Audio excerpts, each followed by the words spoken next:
Honours তৃতীয় বর্ষের প্রিয় শিক্ষার্থীরা, আশা করছি তোমরা সকলেই ভালো আছো। তোমাদের সলিড স্টেট ফিজিক্সের প্রথম অধ্যায় ক্রিস্টাল স্ট্রাকচার মোটামুটি তোমাদের শেষ হয়েছে আশা করছি। এরপরে আমরা শুরু করেছিলাম ক্রিস্টাল বাইন্ডিংস। ওখান থেকে তোমাদের আমি দিয়েছিলাম, অ্যাসাইনমেন্ট দিয়েছিলাম, তোমরা অনেকেই করেছো, কিন্তু কেউ কেউ আরও বাকি আছে। টোটাল সংখ্যা তোমাদের সংখ্যার সাথে মিলছে না, যারা দাওনি ওরা আশা করছি দিয়ে ফেলবা। ক্রিস্টাল বাইন্ডিং থেকে আমি তোমাদেরকে ক্রিস্টাল বাইন্ডিংস চ্যাপ্টারটাতে তোমাদের বিভিন্ন ধরনের বন্ধন এবং তার বৈশিষ্ট্যগুলো ভালোভাবে তোমরা দেখে নিবে। এরপর তোমাদের আমি যে দুটো টপিক ছিল ইম্পর্টেন্ট টপিক এর জন্য তোমাদের অ্যাসাইনমেন্টের জন্য ছিল, ওগুলো একটা ছিল কি নিষ্ক্রিয় গ্যাসের জন্য ভান ডার ওয়ালসের মিথস্ক্রিয়া বর্ণনা, আর সেখান থেকে তোমরা লিনার্ড জোন এর বিভবের রাশিমালা প্রতিপাদন করেছিল। আর একটা ছিল বর্ণতত্ত্ব অনুসারে কোনো আয়নিক ক্রিস্টালের বা একটি আয়নিক ক্রিস্টালের প্রতি অণুতে বন্ধন শক্তি রাশিমালা ইয়ের ইকুয়ালস টু সামথিং। ওখান থেকে তোমরা দুটো ইম্পর্টেন্ট রাশি পেয়েছো, একটা হচ্ছে ম্যাডেলাং কনস্ট্যান্ট, আর যেটাকে আমরা ডিরাইভ করে ম্যাডেলাং শক্তিতে রূপান্তরিত করতে পারি। এ দুটো অবশ্যই ভালোভাবে দেখে নিবা। আর আমরা সংশক্তি কাকে বলে সেটা আমরা জানি। শক্তি কাকে বলে সেটা আমরা দেখেছি গত ক্লাসে। আর এই শক্তির ইম্পর্টেন্ট কয়েকটা এলিমেন্ট হলো ইলেকট্রোস্ট্যাটিক অ্যাট্রাকটিভ ইন্টারাকশন এনার্জি। আমরা জানি পরমাণুর মধ্যে আকর্ষণ এবং বিকর্ষণ দু ধরনের বলই কাজ করে, তার মধ্যে বিকর্ষণ বল অপেক্ষা আকর্ষণ বলের পরিমাণই সবসময় বেশি থাকে, যেটাকে আমরা বলি ইলেকট্রোস্ট্যাটিক অ্যাট্রাকটিভ ইন্টারাকশন এনার্জি। এরপরে আরেকটি উপাদান হচ্ছে বা এলিমেন্ট হচ্ছে যে রিপালসিভ ইন্টারাকশন এনার্জি। এটা তোমরা জানো ভান ডার ওয়ালসের পারস্পরিক শক্তি, যেটা অবদান খুবই কম থাকে, যেটা আগে দেখেছো 1% থেকে 2%। আর একটা হচ্ছে 0 পয়েন্ট এনার্জি, শূন্য বিন্দু শক্তি, যেটা তোমাদের কোয়ান্টাম মেকানিক্স এবং ক্লাসিক্যাল মেকানিক্সও তোমরা পড়েছো। শূন্য বিন্দু শক্তিটা কি? এটা তো এক কথায় বলা যায় এটা এক ধরনের ভাইব্রেশনাল এনার্জি, যেটা টি সমান 0 টেম্পারেচার আমরা কাউন্ট করি, অথবা কোয়ান্টাম মেকানিক্সে তোমরা পড়েছো। তোমাদের কোয়ান্টাম মেকানিক্সে যেভাবে কোয়ান্টাম মেকানিক্সে তোমাদেরকে বলা হয়েছে quantum system constantly fluctuate in their lowest energy position, যেটা হাইজেনবার্গের অনিশ্চয়তা নীতি থেকে আমরা কিছুটা জানি। এই উপাদানগুলোর থেকে আমরা যখন ম্যাডেলাং ধ্রুবকের তোমরা করবা সংজ্ঞা আনতে চাবা, তখন আমরা বলবো যে ক্রিস্টালের মধ্যকার যে পারস্পরিক ইন্টারাকশন এনার্জি আছে সেটার ম্যাক্সিমামটাই হচ্ছে কি স্থির তড়িৎ প্রকৃতির, আর ওই শক্তিটাকে আমরা কি বলি ম্যাডেলাং শক্তি বলি। আর ম্যাডেলাং ধ্রুবকের মানও তোমরা বলতে পারো যে ধ্রুবকের দ্বারা বিন্দু চার্জের সাহায্যে ক্রিস্টালের সিঙ্গেল আয়নের মধ্যকার তড়িৎ বিভব নির্ণয় করা যায়, তাকে আমরা ম্যাডেলাং ধ্রুবক আলফা দিয়ে নির্ণয় করি। এরপর ওখানে আরেকটা প্রশ্ন আছে তোমাদের, আর ব্যবধানে অবস্থিত পরস্পর বিপরীতধর্মী আয়নের একমাত্রিক ক্রমসজ্জায় ম্যাডেলাং ধ্রুবকের মান শো করতে বলা হয় 2ln2। আশা করছি তোমরা এটাও দেখে নিয়েছো। এখন আসো তৃতীয় চ্যাপ্টার তোমাদের, যেটা আছে লেটিস ভাইব্রেশন এবং থার্মাল প্রপার্টিস, ওটা নিয়ে একটু আলোচনা করি।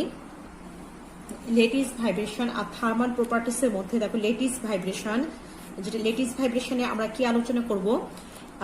কঠিন পদার্থ তোমরা যে অণু বা পরমাণু দ্বারা গঠিত থাকে, এরা কাছাকাছি অবস্থান করে পরস্পরকে আকর্ষণ করতে থাকে, এবং এদের মধ্যকার দ্রুত যখন খুব কমে যায় তখনই এরা কি করে বিকর্ষণ করতে শুরু করে। এই পরমাণু বা আয়নসমূহের আকর্ষণ ও বিকর্ষণ জনিত ইন্টারাকশনের কারণে তাদের গড় অবস্থানের সাপেক্ষে তারা কি হয় স্পন্দিত হয়, নিজ অবস্থান থেকে স্পন্দিত হতে থাকে পরমাণুসমূহ। গড় অবস্থানগুলোকে বলা হয় লেটিস পয়েন্ট, আর এই লেটিস পয়েন্টে থেকে ওদের স্পন্দনকে আমরা বলি লেটিস স্পন্দন বা লেটিস ভাইব্রেশন। কোয়ান্টাম তত্ত্ব তোমরা দেখেছো, কোয়ান্টাম তত্ত্বে আমাদের প্রত্যেকটা আলোর শক্তি যে সিঙ্গেল কোয়ান্টার শক্তি ছিল E=h নিউ, তোমাদের এগুলো মনে আছে নিশ্চয়ই। আর সেখানে কোয়ান্টাম তত্ত্বে আলো দ্বৈত প্রকৃতি সম্পর্কে সুনিশ্চিত করা হয়েছে। তেমনি ডি ব্রগলি নামক একজন সায়েন্টিস্ট আমরা বস্তুধর্মী পদার্থের যে তরঙ্গ প্রকৃতি প্রদর্শন করে। বস্তুধর্মী যে কোনো পদার্থ যেগুলো আমাদের বস্তু কণার সমন্বয়ে গঠিত, সেগুলো কণা ধর্ম তো প্রদর্শন করে, সাথে সাথে তাদের মধ্যকার যে ভাইব্রেশনটা হয়, এনার্জির ট্রান্সমিশনটা হয়, সেটাও কি হয়, তরঙ্গ আকারে হয়। জি ব্রগলি এটাই সাপোর্ট করে গিয়েছে যে আলোর যেমন দ্বৈত প্রকৃতি আছে, তেমনি প্রত্যেকটা পদার্থের দ্বৈত প্রকৃতি আছে। প্রতিটা ফোটনের শক্তি তোমরা সেখানে দেখেছো ই সমান এইচ ইউ, আর এটাকে আমরা সিম্পলিফাই করতে পারি এইচ কে টোয়াইস পাই দিয়ে ভাগ করে, আর এখানে টোয়াইস পাই দিয়ে গুণ করে দিলাম। নিউ মানে কম্পাঙ্ক, কম্পাঙ্ককে আমরা নিউ দিয়ে ফ্রিকোয়েন্সিকে আমরা ডিফাইন করে আবার এফ দিয়ে ডিফাইন করি। এটা সমান কি আসে, এইচ কাট ওমেগা। এইচ কাটকে একটা ধ্রুবকের মান যেটা সমান H divided by twice pi, আর টোয়াইস পাই এফ সমান অ্যাঙ্গুলার ফ্রিকোয়েন্সি ওমেগা। তোমরা সেটা খুব ভালোভাবেই জানো। এটাকে আরো লেখা যায় আমাদের এইচ কাট তোমাদের কে ভি, যেখানে ভি হচ্ছে তরঙ্গ বেগ আর কে হচ্ছে তোমাদের তরঙ্গ ভেক্টর, যা ফোনন তরঙ্গ ও ফোটন তরঙ্গের ক্ষেত্রে প্রযোজ্য হয়। আর এই তরঙ্গ সংখ্যা কে কে আমরা লিখতে পারি টোয়াইস পাই বাই ল্যামডা দিয়ে। এটা ছিল আমাদের যে কোনো আলোক তরঙ্গের ক্ষেত্রে। তোমরা একটা ওই যে ইন্টারে থাকতে একটা কনভার্টেড একটা ইকুয়েশন করেছিলাম, আলোক তরঙ্গ আর যান্ত্রিক তরঙ্গের মধ্যে একটা সম্পর্ক স্থাপন।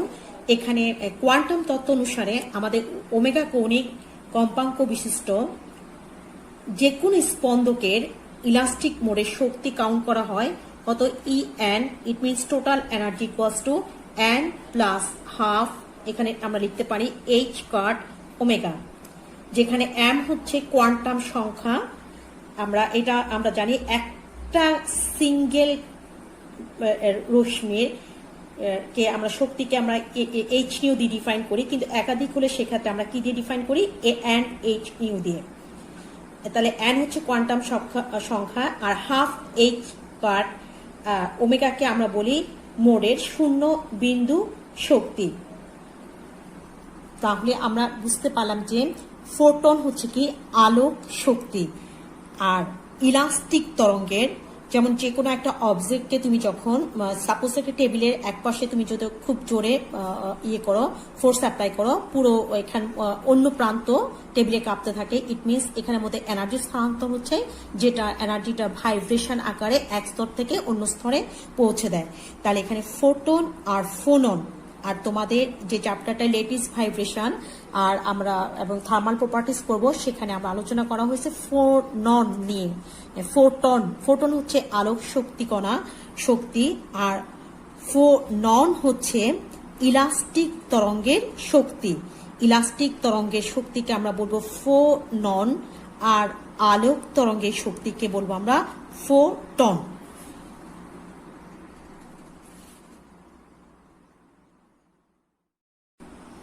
ফোটন আর ফোননের পরে তোমাদের দেখো, তোমরা মোমেন্টাম বা ভ্রামক, যেটা দ্বন্দ্ব ইন্টারের থেকে এইচএসসি থেকে তোমরা পড়ে এসেছো, তেমন এই ফোননের ইট মিনস ইলাস্টিক তরঙ্গের শক্তি সমান আমাদের কি হচ্ছে, equals to n plus half h cut omega.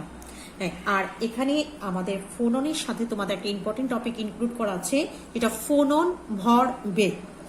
আসলে ফোননের কোনো ভরবেগ বা মোমেন্টাম নেই, প্রকৃতপক্ষে ফোননের কোনো ভরবেগ মানে ফোননের কোনো মোমেন্টাম বা ভ্রামক নেই।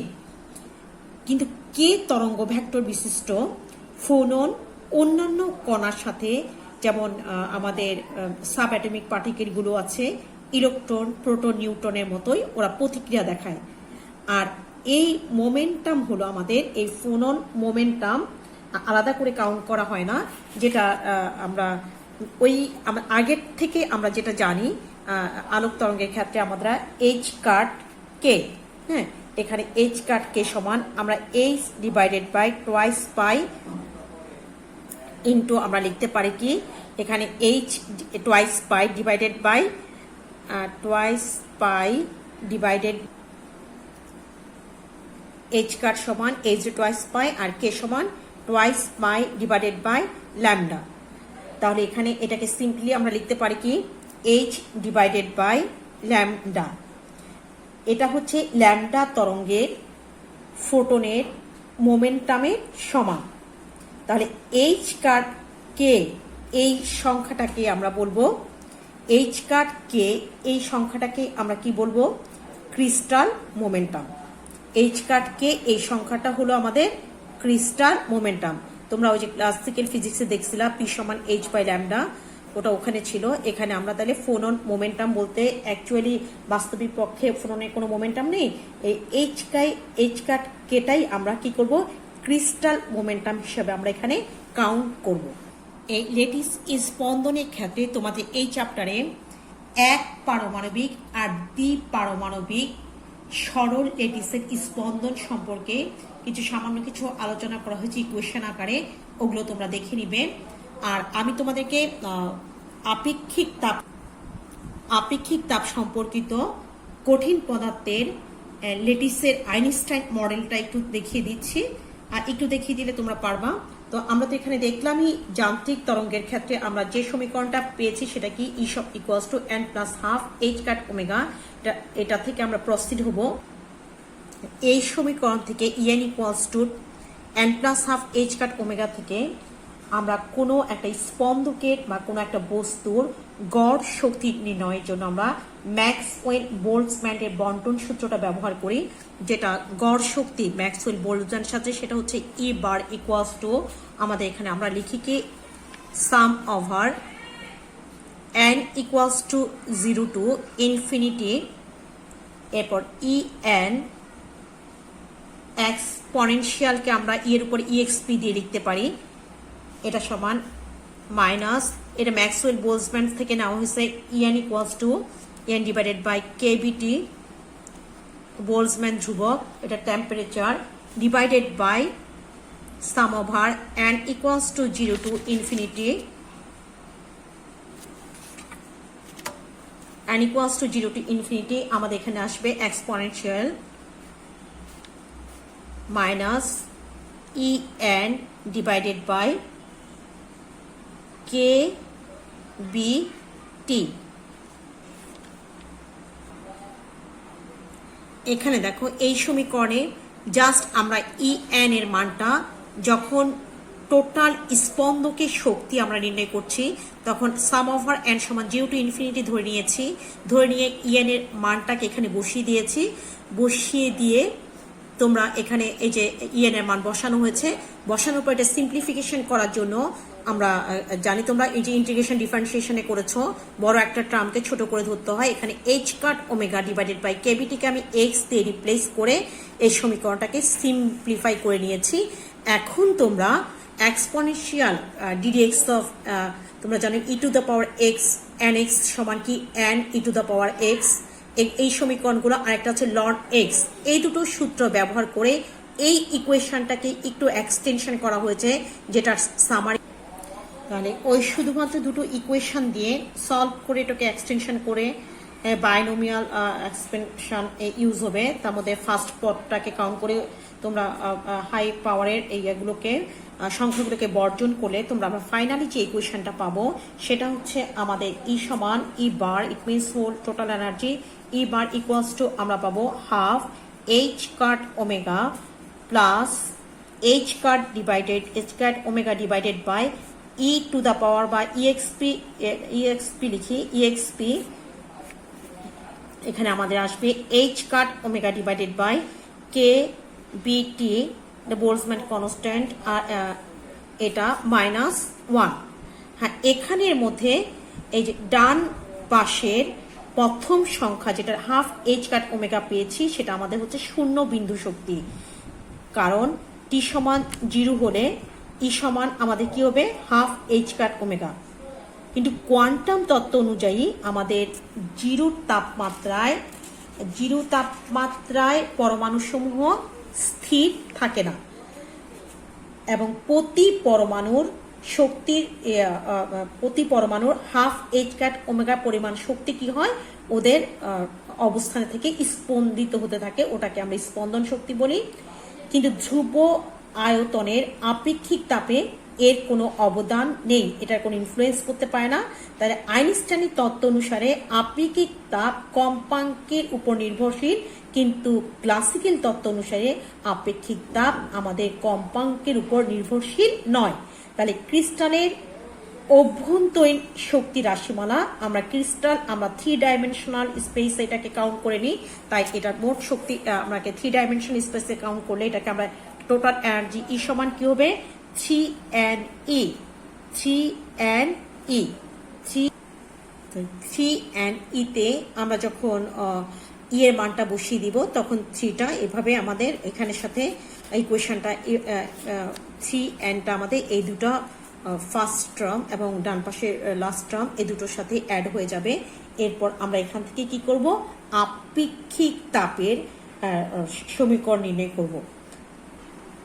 এখন কে ডিফারেন্সিয়েশন করে আমরা আমরা সিবি সমান, ইট মিনস আপেক্ষিক তাপ অ্যাট কনস্ট্যান্ট ভলিউমে, আমরা এটা কি লিখতে পারি টেম্পারেচারের সাপেক্ষে del del T of E.